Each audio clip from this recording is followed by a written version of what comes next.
Você já parou para pensar no que seguiu após o casamento de Cinderela? Será que ela agradou para sempre o seu príncipe? Será que o casamento foi feliz mesmo para sempre? Será que essas respostas seriam afirmativas ou seriam negativas? Possivelmente algumas delas seriam negativas. E se foram negativas, a solução seria o divórcio. Será que o divórcio foi a solução do término da história, quando a magia acabou, quando o sapatinho de cristal quebrou, quando a vida normal de Cinderela voltou a ser aquela que ela tinha na sua vida anterior com o seu príncipe? Esse é um tema muito controvertido, um assunto muito difícil de se lidar, que é o divórcio.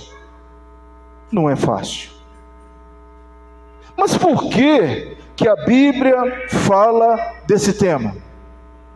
Por que a Bíblia, não só em Mateus capítulo 24, ou melhor, Deuteronômio capítulo 24, de 1 a 4, mas em outros textos da Bíblia, principalmente no Novo Testamento, esse texto vai voltar, e esse texto básico da lei vai ser apresentado por Jesus, vai ser apresentado pelo apóstolo Paulo, vai ser apresentado nas igrejas, na igreja de Corintos. E por que eu e você precisamos ouvir sobre o divórcio?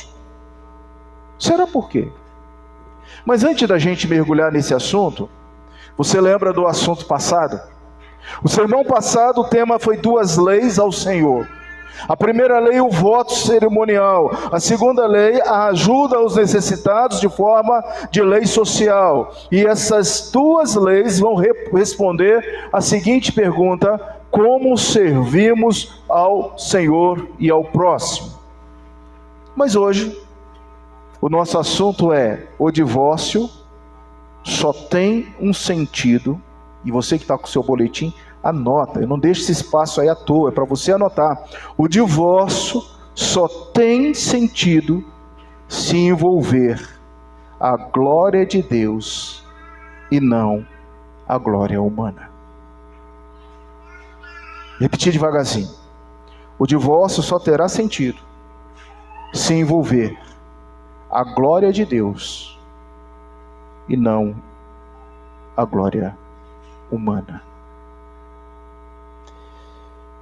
Meus irmãos, versículo de 1 a 4 traz a consideração da passagem acerca do divórcio.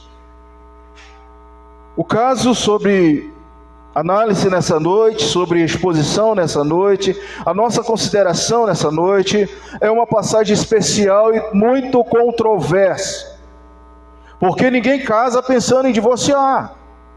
Ninguém espera que um dia aquilo que era lindo, aquilo que era belo, aquilo que era a certeza mais viável da vida da pessoa se culminaria numa separação, num divórcio. A passagem, na realidade, não trata de divórcio em geral, mas a passagem simplesmente foca num novo relacionamento após o divórcio, um novo casamento depois do divórcio. É isso que o texto está falando aqui. Se um homem concedesse o divórcio à sua esposa e ela se casasse com um homem que viesse morrer ou se divorciasse dela, era proibido voltar ao primeiro marido. Era proibido casar-se com o primeiro marido. A definição legal do caso é feita na forma de várias orações condicionais que formam uma prótese que se estende por 3 versículos inseridos em Êxodo. Vem comigo, Êxodo capítulo 21. Êxodo capítulo 21. Versículo 1 até o versículo de número 6. São estes os estatutos que lhe porás. Se compares um escravo hebreu, 6 anos servirás, mas o 7º sairá foro de graça. Se entrou solteiro, sozinho sairá. E se era homem casado, com ele sairá sua mulher. Se o seu senhor lhe der uma mulher, e ela der à luz filhos e filhas, a mulher e seus filhos serão do senhor, e ele sairá sozinho.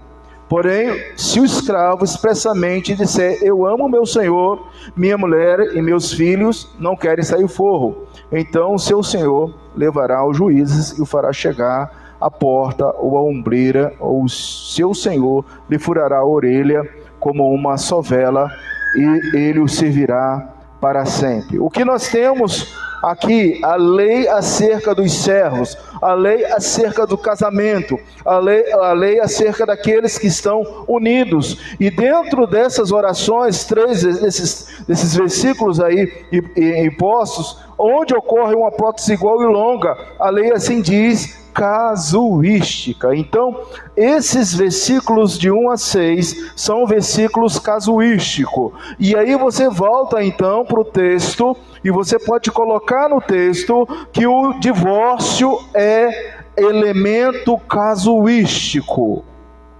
O divórcio é uma exceção. Por que será? Porque, em primeiro lugar, o motivo que nós vemos aqui é um motivo de descobrir alguma coisa indecente. É o que diz o versículo de número 1. A primeira condição que era depois do casamento era que o homem, se ele descobrisse em sua esposa alguma coisa indecente. Essa palavra indecente literalmente significa nudez de algo.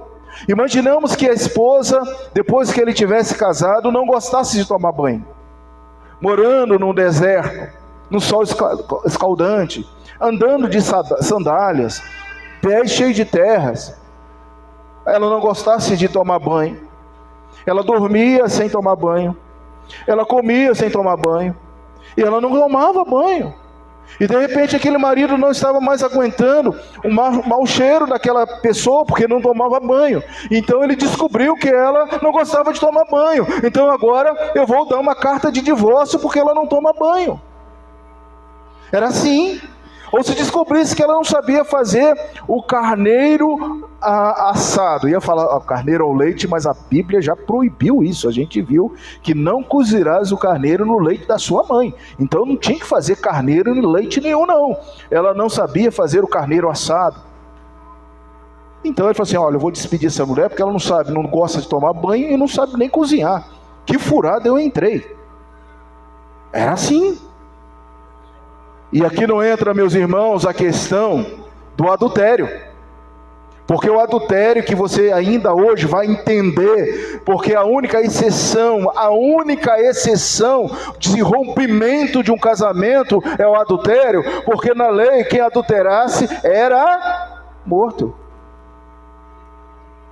Então aqui não era questão de adultério, porque quem adulterasse estava morto diante de todos na cidade, porque essa era a pena. Era coisa banal, do dia a dia.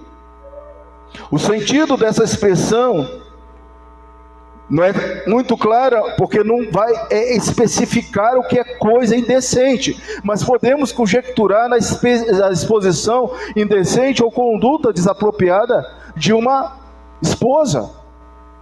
Certamente não pode significar adultério, como eu acabei de falar, pois acarretava a pena de morte, o procedimento de quem era adúltero, de quem era adúltera. Então esse texto, o procedimento a seguir era estabelecido pelo seu marido, que achasse alguma coisa indecente na vida da sua esposa, estaria escrevendo, veja o versículo de número 1, e se ele lhe lavrar um termo de divórcio. Isso literalmente significa ter uma carta de desligamento. Aquela mulher que outrora era casada, ela sairia com uma carta em suas mãos, olha, eu fui desligado do meu esposo. E divórcio é isso. Divórcio é nada mais do que você ir ao cartório, você ir ao poder judiciário e receber uma outorga de solteiro de novo. Agora você tem uma carta de divórcio em suas mãos, dizendo, estou solteiro, estou solteira. Era a mesma coisa nesse tempo aqui. Só que quem escrevia isso era o próprio marido, e ele tinha que colocar naquela carta, estou despedindo a minha esposa porque ela não gosta de tomar banho e não sabe fazer cabrito assado. E ela tinha que andar com aquilo. E quando ela encontrasse uma outra pessoa, ela tinha que, em primeiro lugar, mostrar essa carta. Olha, eu já fui casada.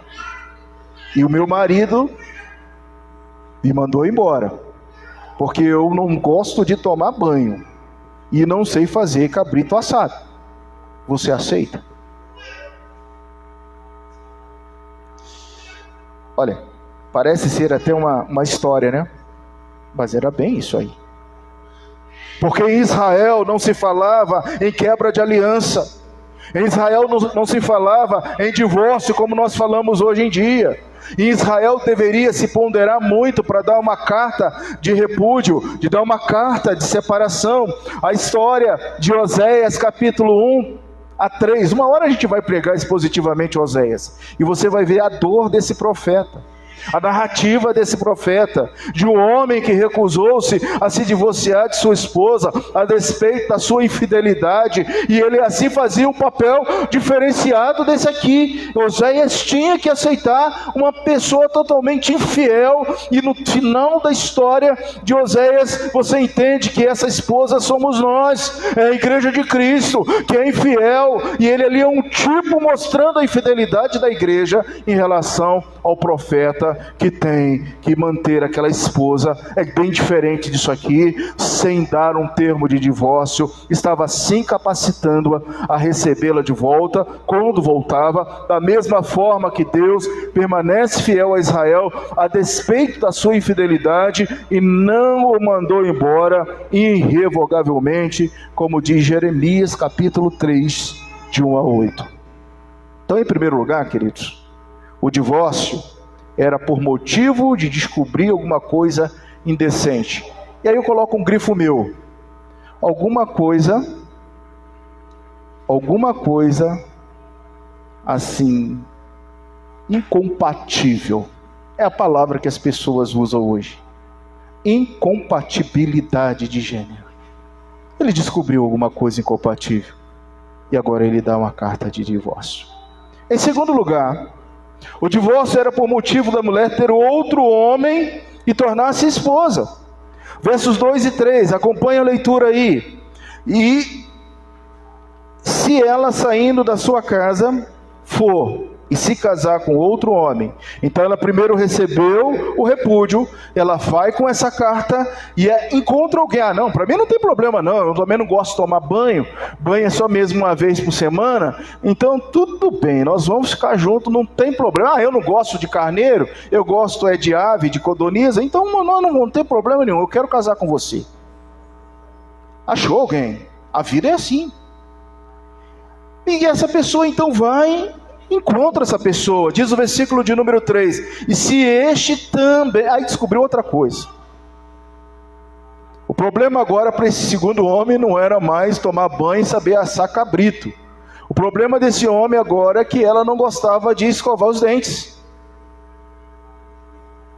Então ele agora vai dar uma carta de divórcio. Terceira coisa ruim dessa pessoa, né? Tem um problema aí agora. Só que aquele primeiro marido viu que ela melhorou, que ela tomou juízo, e ele ainda é apaixonado pela sua esposa, que ele mandou embora. Não tem jeito mais. Não tem retorno mais. A segunda condição é que a mulher que fosse ter com outro homem se tornasse a sua esposa, e que esse outro homem, como terceira condição, ou viesse odiá-la ou morresse, ela perderia de forma decisória o restabelecer o seu primeiro casamento. Não podia, porque isto seria a abominação na terra que o Senhor estaria dando. E aí você veja o versículo de número 4. Motivo, em terceiro lugar, do divórcio. Motivo que a lei do divórcio é exceção. Casuística significa exceção. Então, seu primeiro marido, que a despediu, não poderá tornar a casar-se para que seja com sua mulher depois que foi contaminada, pois é abominação perante o Senhor. Assim não farás pecar a terra que o Senhor teu Deus te dá por herança.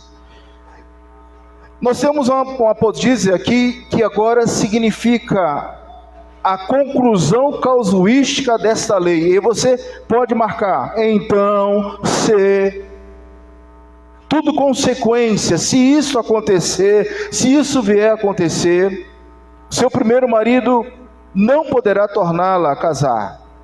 A razão apresentada é que a mulher tinha sido contaminada e que voltaria a desposá-la seria uma abominação. Toebá sugere que essa lei se baseia em alguma ideia religiosa, cultural das outras religiões daquela época, conforme o versículo 22, 5. Volte aí, a gente já passou aí pelo capítulo 22. 22, 5 diz assim: a mulher não usará roupa de homem, nem o homem veste peculiar de mulher, porque qualquer que faz tais coisas, olha a palavra, é abominável ao Senhor, seu Deus. Aqui está a mesma palavra, cultual, atinge o espiritual.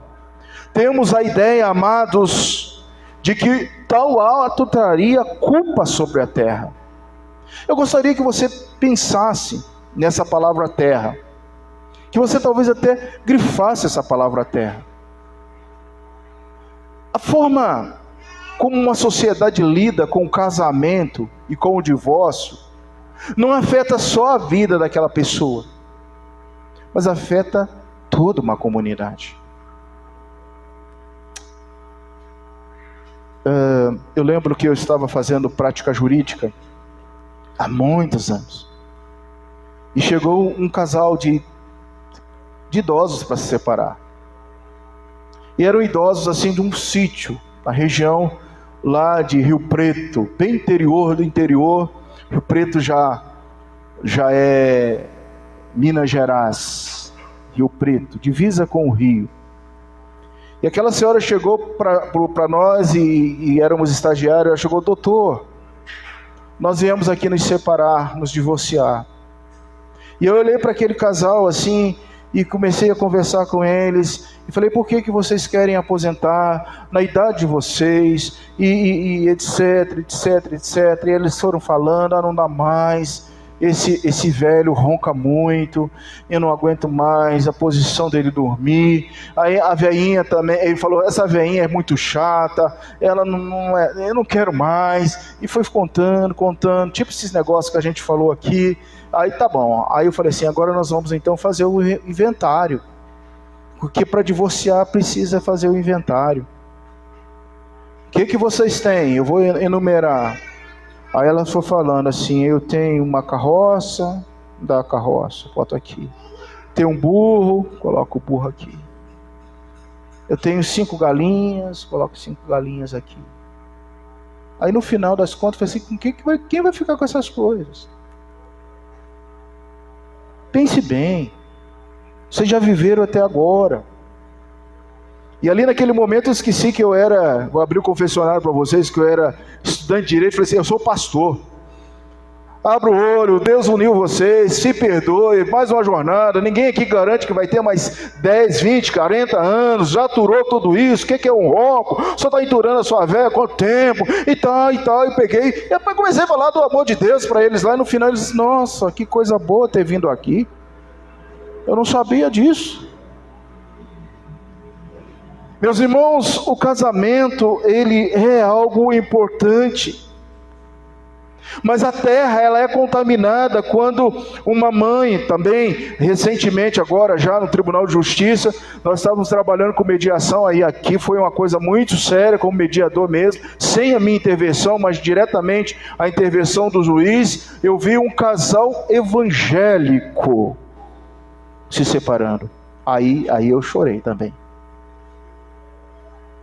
Isso tem 2 anos, aqui em Brasília. Estava dentro do tribunal, fazendo estágio de mediação. E quando o mediador perguntou assim: por que vocês querem se separar? Aí não teve resposta. Eram evangélicos. Nós estamos brigando muito. Estamos incompatíveis.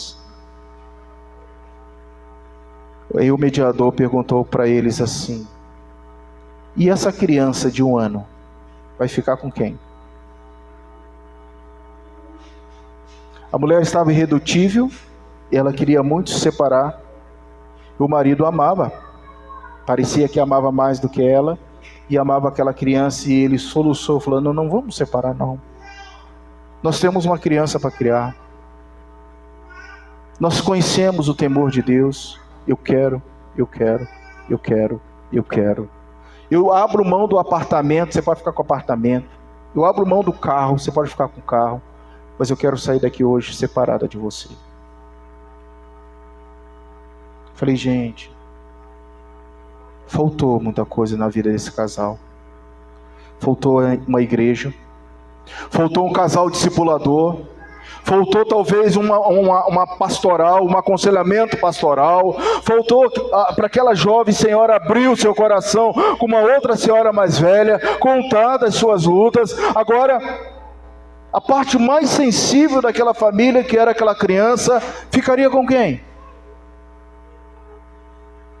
Isso para uma mãe dói. Isso para uma mãe pesa. Nós estamos falando aqui motivos para o divórcio. Veja que nosso objetivo é dizer que o divórcio é uma exceção. O divórcio é um remédio amargo. O divórcio é o último estágio que se deve apelar. Estamos falando aqui que aqueles lá da lei, aqueles homens queriam se separar por coisas fúteis e banais, como não tomar banho, como não saber cozinhar, como estar em conflito com tantas e outras coisas. Vamos trazer para a nossa era. Os casamentos hoje estão acabando por coisas banais e fúteis, que não justifica o divórcio, E o nosso resumo hoje você anotou, o nosso resumo hoje você viu, o nosso resumo hoje: o divórcio só tem sentido se envolver o quê? A glória de Deus e não a nossa glória. Você anotou isso aí, gente? Porque hoje eu estou ministrando, irmãos, e quem sabe entre nós, alguns daqui a algum tempo vai estar pensando em divorciar. Vai estar me procurando no gabinete pastoral, vai: pastor, eu quero me divorciar. Eu estou com muito tremor diante desse texto, porque você hoje está vendo algo na lei. E daqui a pouco vai ver algo que Jesus falou, que é mais duro ainda. Então, quando nós percebemos essa questão a respeito do divórcio, nós encontramos, queridos, que qual teria sido, portanto, o propósito da lei aqui? Teria o objetivo de evitar um divórcio precipitado. Essa questão da lei foi para que eles não praticassem um divórcio precipitado. Outros consideram um desestímulo ao adultério. Outros também poderiam defender a honra do casamento. Outros poderiam afirmar que a divorciada que se contraísse novo casamento não haveria possibilidade de retornar ao seu primário casamento. A reunião era proibido, segundo o casamento ficaria garantido. As escolas rabínicas, e nós temos 2 escolas aqui, Hillel e Shammai, eram escolas que trabalhavam a interpretação, que debateram esse assunto no original sobre o divórcio, e eles debateram essa questão, falando que Yahvé teria ou não expressado essa ação em relação a Israel, em relação ao povo de Deus, quando Yahvé diz assim: este povo não é mais o meu povo.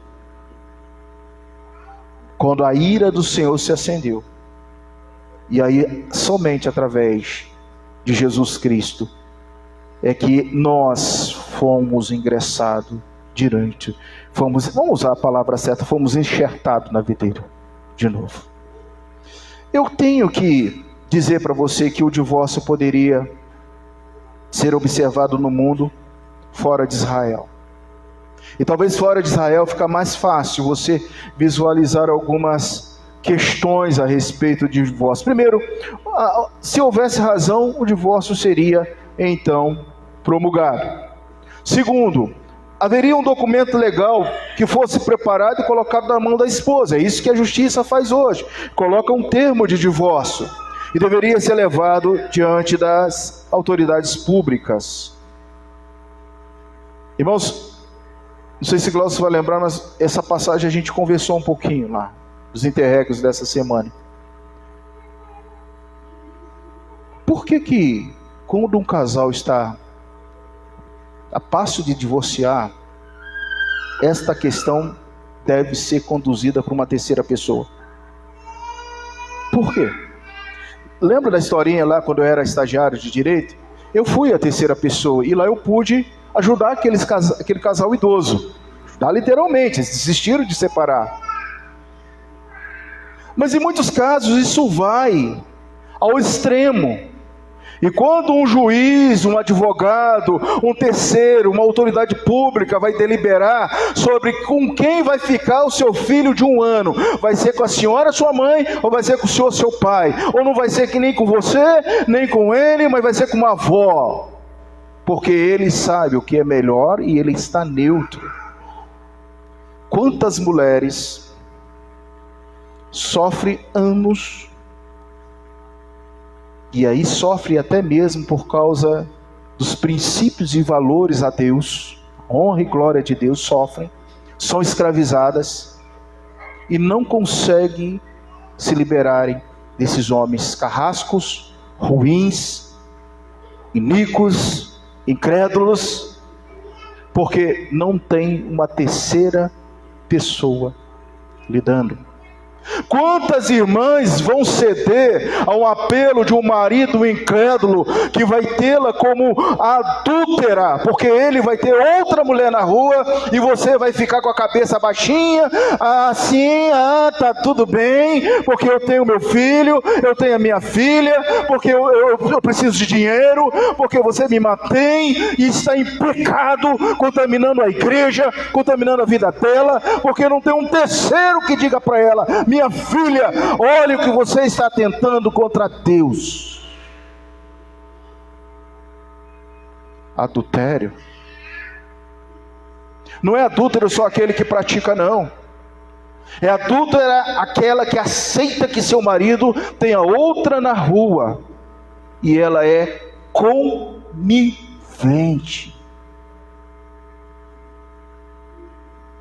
A Bíblia diz aqui que tem que ter uma autoridade pública para julgar isso.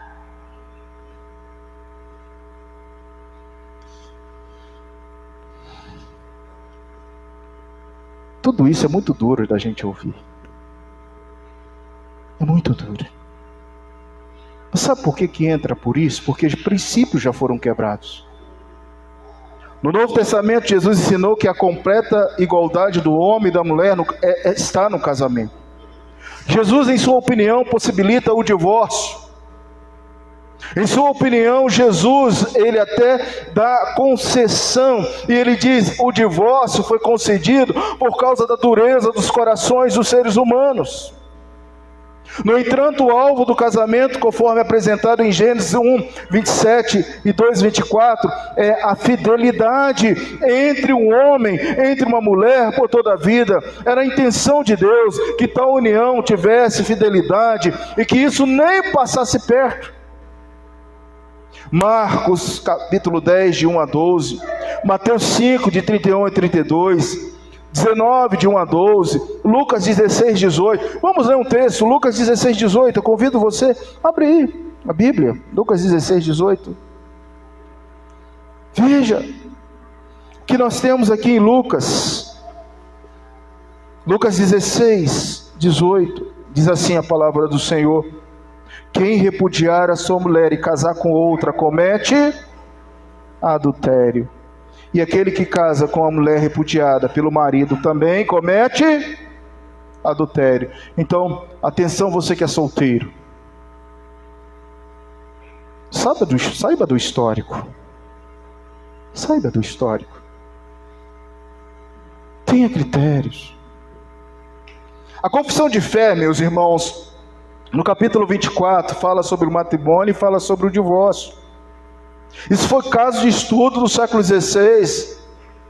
E lá você lê assim: o casamento deve ser entre um homem e uma mulher. Ao homem não é lícito ter mais de uma esposa, nem uma mulher mais de um marido ao mesmo tempo. Olha que eles trataram desse assunto. 1 Coríntios 7:2, mas por causa da impureza, cada um tem a sua própria esposa, e cada um o seu próprio marido. Romanos 7:3, de sorte que será considerada adúltera, se vivendo ainda o marido unir-se a outro homem, porém se morrer o marido, estará livre da lei, e não será adúltera se contrair novas núpcias. Gênesis 2:24 diz: por isso deixa o homem pai e mãe, e se une a sua mulher, tornando os dois uma só carne.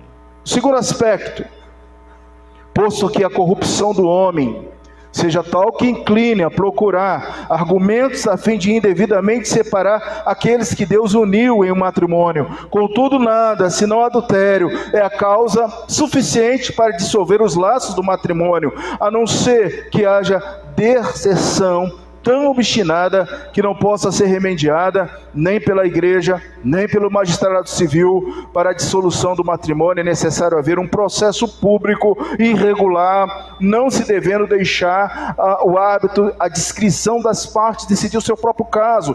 A confissão de fé de Westminster trabalha essa questão. Está no processo de separação, chame alguém, um terceiro. Você não tem como verificar, porque são muitas lutas, as tomadas de decisões, e numa dessa pode contaminar a igreja, a vida, a sociedade, os seus filhos e as pessoas que estão ao redor de você. Mateus capítulo 19, versículo 8 diz: respondeu Jesus: por causa da dureza de vosso coração é que Moisés vos permitiu repudiar vossas mulheres. Entretanto, não foi assim desde o princípio. Está aí na Bíblia. Moisés permite isso por causa da dureza dos corações. Mas quando Deus criou o casamento, Ele criou o casamento para ser indissolúvel, até que a morte vos separe. Já parou para pensar nisso? Então, o divórcio é uma exceção. O divórcio é um remédio amargo. O divórcio é o último estágio. O divórcio só serve se for para a glória de Deus e não para a glória do homem. Não para a glória do homem. Que não casasse então, Por que casou? Agora quer mandar sua esposa embora porque ela não gosta de tomar banho? Ensina ela a tomar banho. Não sabe fazer cabrito? Ensina a fazer cabrito. Vai separar por causa disso? Vai se divorciar por causa disso? Eu quero terminar essa nossa reflexão nessa noite. Aplicação prática, queridos. O que essa passagem nos ensinou nessa noite? O divórcio, ele é por motivo de descobrir alguma coisa indecente. O divórcio é porque a mulher teve outro homem, tornou-se esposa de novo, voltou, não pode voltar. O divórcio é por motivo de que a lei diz que é casuística, é algo que é exceção. O divórcio deveria ser um remédio a ser utilizado para garantir, em primeiro lugar, a dignidade. O divórcio deveria ser um remédio para garantir a dignidade feminina ao ser despedido pelo marido. O divórcio era uma carta de apresentação que deveria fundamentar os motivos pelos quais aconteceu aquele divórcio. O cristão precisa entender que o divórcio é uma exceção e não uma regra. Eu estou falando isso porque esse é o meu objetivo. O divórcio é uma exceção e não uma regra. Por quê? Por que você e eu, nós devemos saber sobre esse tema? Porque primeiro, deixa eu tirar um peso de quem já se divorciou aí agora. Porque primeiro, divorciar não é um pecado. Talvez você está falando assim: poxa, eu me divorciei, eu bebi desse remédio amargo, estou com a minha vida assim assado. Então eu quero dizer para você: tira esse peso primeiro. Porque primeiro, divorciar não é um pecado.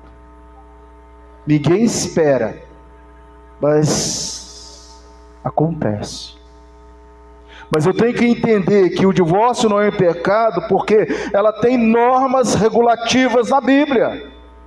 Quando é que o divórcio não é um pecado? Essa tem que ser o meu entendimento, esse tem que ser o entendimento. Aqui a pergunta é por quê? Por que o divórcio acontece? Por que os casais se separam? A volatilidade entre os cônjuges sem critérios, no processo de divórcio, atenta frontalmente contra o Criador no matrimônio. O problema não é sobre a dissolução dos laços conjugais, mas sobre a instituição matrimonial. Esse é o problema. Irmãos, o Jornal do Comércio. O Jornal do Comércio apresentou 4 principais motivos do divórcio que atrapalham os relacionamentos e são potencializados pelas redes sociais. Querem anotar? O primeiro, traição. Relacionamento extraconjugal. Segundo, convivência diária, vida 2. Diz que agora na pandemia aumentaram os casos de divórcio porque os casais não sabiam viver mais juntos, não. Passar o dia todo em casa não dá, não. Aí começou a descobrir que a mulher não sabe fazer o cabrito. Começaram a brigar. Convivência. Falta de comunicação entre casal. Por favor, você que é casado, você que pretende casar, aprenda a comunicar-se. Casamento é comunicação. Não é tu no teu cantinho, eu no meu não. E a quarta situação é a situação financeira do casal. Muitas pessoas procuraram os cartórios para divorciar por causa de dinheiro, condição financeira. O processo de divórcio exige muito entendimento e algumas decisões precisam serem tomadas, como com quem ficam os filhos, aonde irão morar nossos filhos, como será a convivência do meu filho com o outro que vem aí, com a próxima da vez, a bola da hora. Quem ficará com os bens que nós construímos? Nosso carro, nossa casa, nosso patrimônio vai ser dilapidado, vai ser dividido. Como será a manutenção financeira de 2 lares? Porque agora quem está no processo de separação vai ter que cuidar de 2 lares. Como será a pensão alimentícia? Quem arcará com os custos da escola? Quem? Plano de saúde, odontológico, aluguel. Quem vai pagar tudo isso?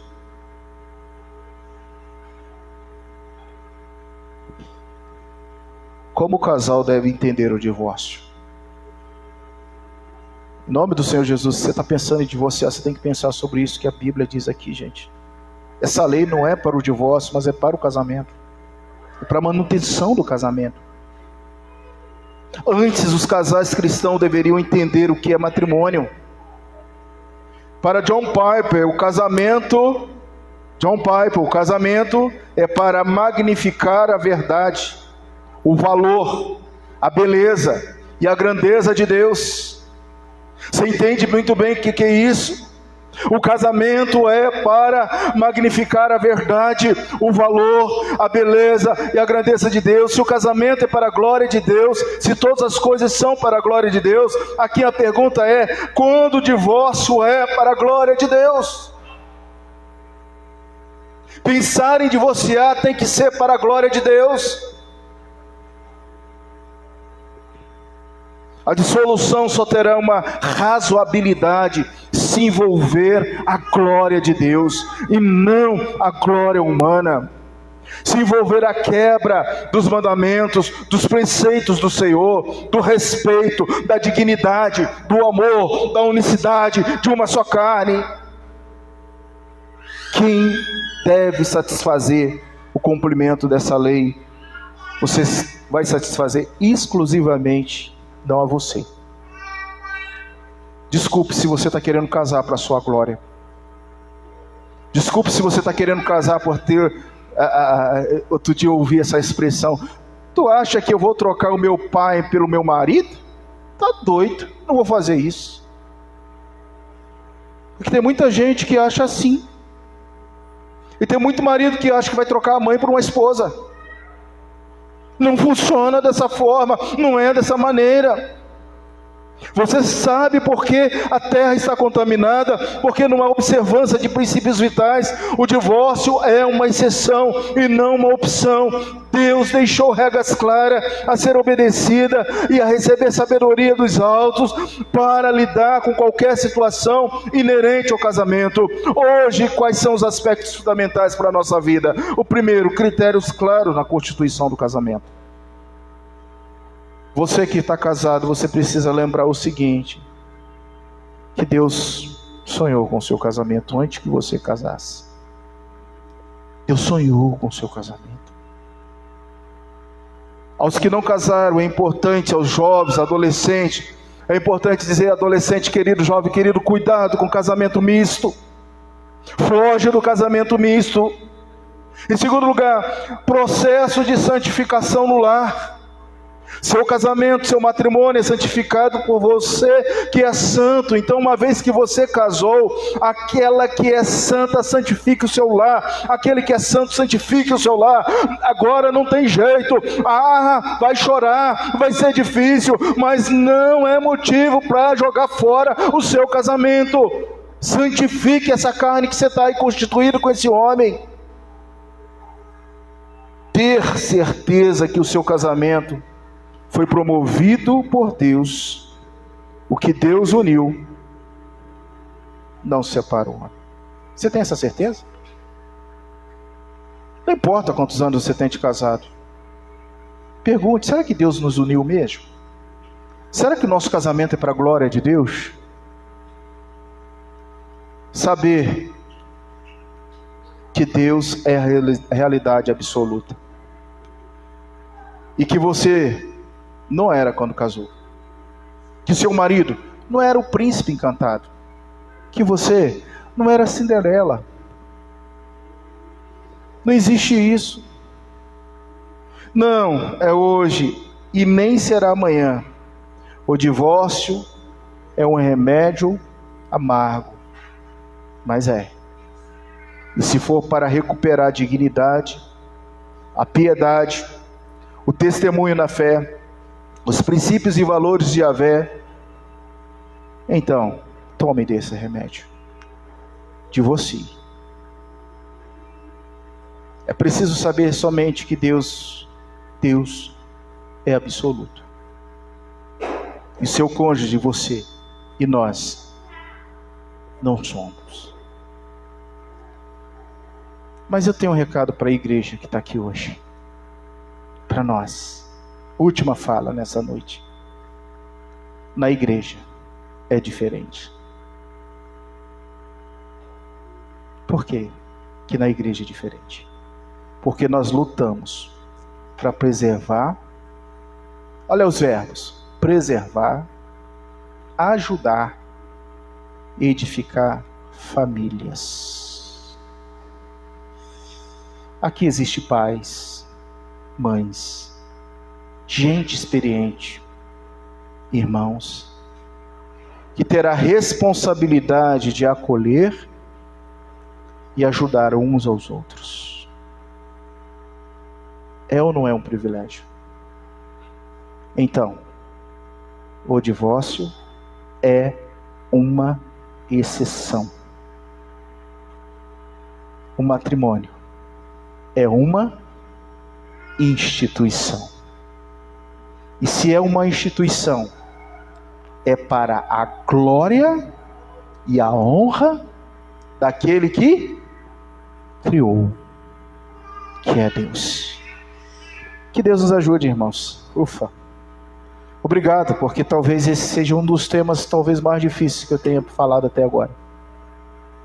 Porque nós não fomos criados, ou não casamos, pensando em nos divorciar.